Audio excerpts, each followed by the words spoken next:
하반기쯤이 될 것 같습니다. 여기에 날개를 달아줄 만한 요소가 있다. 슈퍼사이클의 슈퍼사이클이 될 수 있을 만한 여러분 안녕하세요, 백준수입니다. 오늘은 IT 그 중에서도 이제 D램과 관련된 이슈에 대해서 좀 살펴볼 텐데요. 최근에 이제 D램 가격이 슈퍼사이클에 진입하고 계속해서 가격이 오르는 상황인데, 사실 이제 올해 하반기쯤이 될 것 같습니다. 하반기쯤에 여기에 날개를 달아줄 만한 요소가 있다. 슈퍼사이클의 슈퍼사이클이 될 수 있을 만한 이슈가 있거든요. 그게 바로 DDR5라고 하는 차세대 D램에 관련된 이슈입니다. 작년에 뉴스를 보신 분들도 있고 이제 보시지 못하신 분들도 있으셨겠지만, 간략하게 DDR5에 대해서 좀만 설명을 해드리면요, 우리가 이제 D램 같은 경우도 예전부터 이제 만들면서 계속 세대가 발전해 오잖아요. 그래서 지금 현재 우리가 사용하는 D램 중에 가장 성능이 가장 높은, 그러니까 이제 처리 속도도 빠르고 용량도 커지고 이제 가격도 제일 비싼 그런 이제 D램이 DDR4 제품인데요. 작년에 이제 국제 반도체 표준 협의 기구에서 DDR5에 대한 표준 규격이 발표가 됐습니다. 자, 여기 이제 국제 반도체 표준 협의 기구 제덱이라고 하는 데서 표준 규격이 나오게 되면요, 이 규격대로 D램을 생산을 하면 되는 거죠. DDR5를 생산하면 되는 건데, D램을 생산하는 업체가 여러분도 아시다시피 이제 삼성전자, 하이닉스, 마이크론 이런 데서 이제 DDR5가 이제 출시가 된다라는 거죠. 자, 그런데 이 DDR5가 사용이 되기 위해서는 주변 반도체랑도 호환이 돼야겠죠. 그렇기 때문에 가장 중요한 인텔의 CPU가 DDR5와 호환이 되는 CPU가 새롭게 출시가 돼야 됩니다. 그래야지 DDR5를 사용을 할 수 있는 거고요.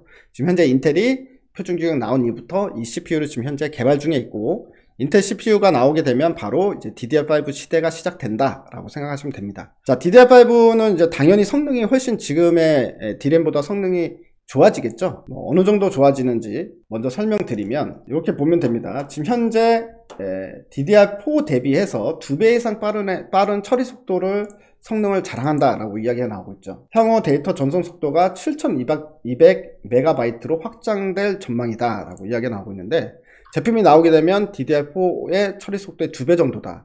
이게 이제 어느 정도 수준이냐면 30기가짜리 UHD 영화 있죠. 그럼 이제 용량이 상당히 크잖아요. 30기가면 다들 영화 다운 받아보셨겠지만, 30기가면은 지금 현재 아무리 우리가 빨리 다운을 받는다고 하더라도 30기가 용량이 크기 때문에 1, 2분 정도 들지 않습니까? 그런데 이 30기가짜리 영화를 1초 만에 다운받을 수 있는 속도라고 합니다. 그러니까 이제 어마어마하게 속도가 빨라지는 거죠.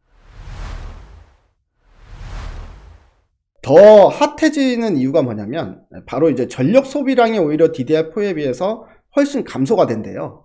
그래서 그게 이제 가장 핫한 부분인데, 클라우드나 데이터 센터 같은 경우에는 서버를 24시간 가동을 하잖아요. 근데 이 전기를 어마어마하게 많이 먹지 않겠습니까? 데이터 센터를 건립을 한다고 해서 돈이 다 들어가는 게 아니라 이걸 이제 유지하는 비용도 꽤 많이 들어가거든요, 기업들 입장에서는. 근데 이 DDR5는 이제 오히려 처리 속도가 더 빨라지기 때문에 훨씬 더 이제, 그러니까 유지 비용이 엄청나게 감소를 할 수 있다는 부분에 있어서 요거는 이제 출시되자마자 가장 먼저 서버 업체들이 줍줍을 해야 되는 이제 그런 차세대 D램이다라고 생각하시면 됩니다. 아마도 찍어내자마자 그냥 불티나게 팔려나갈 수밖에 없는 상황이다라고 볼 수가 있기 때문에, DDR5가 출시가 된다고 하면은 삼성전자, 하이닉스 주가가 바로 껑충껑충 뛰어오를 수 있을 만한 그런 파급력을 가질 것이다 라고 생각을 하고 있습니다. 자, 그런데 오늘 나온 기사는 다른 부분인데, 바로 어떤 공정으로 만드느냐에 관련된 이야기입니다. 하이K 메탈 게이트로 공정으로 이제 만든다라는 부분인데, 이렇게 얘기하면 아무도 알아들을 사람이 없죠. 우리가 지금 반도체 공장에서 일하는 사람도 아니고. 근데 이거는 알 수 있죠. 이전에 우리가 DDR4 만드는 방식이 아니라 새로운 방식의 공정으로 이걸 만드는구나 라는 정도로 알 수 있는 거고요. 우리가 이미 작년에 DDR5 관련주라고 해가지고, 제가 이제 그 중에서 가장 좋아하는 건 심텍이죠. 이제 모듈하고 기판을 만드는 심텍이 이제 가장 큰 수혜주다 이렇게 얘기를 했는데, 이 공정으로 전환해가지고 또 수혜주가 있단 말이죠. 일단 이 공정의 변화에 대해서 먼저 좀 말씀을 드려야 될 것 같습니다. 이게 앞에 게 이제 기존에 만들었던 구조고, 이게 새롭게 DDR5 구조다라고 생각하시면 되는데요.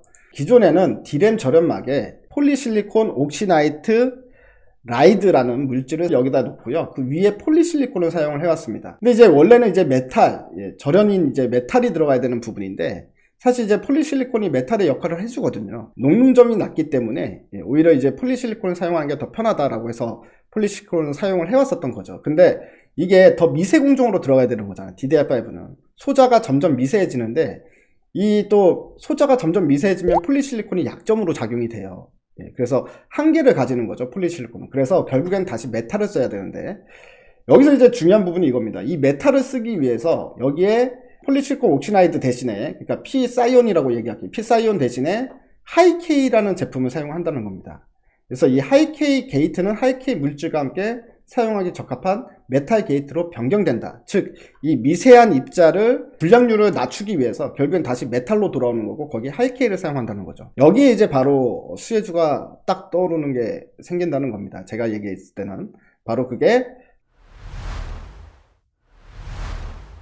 하이케이를 국산화해서 최초로 만들고 유일하게 만드는 회사가 바로 DNF라고 하는 소재 업체예요. 그렇기 때문에 DNF가 결국에는 DDR5의 새로운 또 수혜주로 우리가 이제 볼 수 있겠구나라는 부분으로 생각이 좀 들었고요. 그래서 그 부분을 여러분들께 최초로 지금 현재 공개를 해드리도록 하겠습니다. 이 외에 우리가 DDR5 수혜주들은 알고 있어야 되겠죠. 미리 알고 있고 좀 대비를 해놓고 준비를 해놓으면 좋겠다라는 생각이 드는데, 바로 이제 모듈 쪽에 관련된 생산업체로는 이제 제가 이전에도 말씀드렸던 심텍이라는 업체, 그리고 그 외에 뭐 해성DS, 코리아 서키트, 이렇게 모듈을 만드는 업체들도 수혜주로 이제 볼 수가 있고요. 그 다음에 후공정 장비, 그러니까 이게 DDR5로 만들기 위해서 필요한 장비와 관련돼서 테스터 생산업체인 유니테스트, 그리고 이송장비나 소모성 제품 생산업체인 테크윙, 이런 업체들이 또 이제 수혜주로 볼 수 있고요. 그 다음에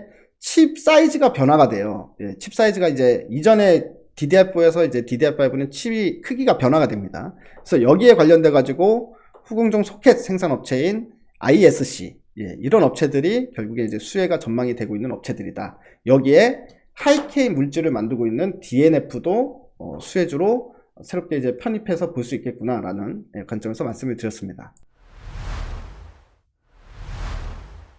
자, 여기에 또 보너스로 또 한 가지 또 볼 부분이 있는데요. 삼성의 이 포토레지스트를 처음으로 공급하는 회사가 이제 동진 세미캠이다라는 기사가 나왔습니다.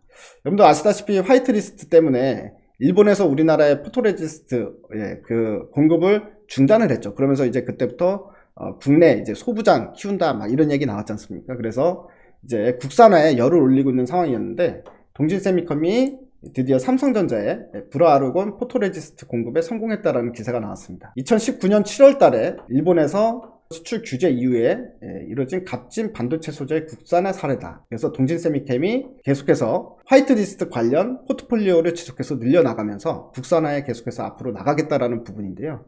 그래서 이제 동진세미캠 같은 경우에 삼성전자에 이제 공급한 것이 이번이 처음이기 때문에, 그래서 이제 동진세미캠이 시장에서 또 부각받을 수 있는 가능성도 있네요. 동진세미캠 같은 경우는 소재나 장비 이 양쪽에 모두 다 기존에 전통적으로 상당히 강점을 가지고 있는 IT 회사이기 때문에 이 부분이 아니더라도 상당히 매력적인 회사인데, 여기에 이제 매력 포인트가 하나 더 포함이 됐다라는 부분으로 볼 수 있을 것 같습니다.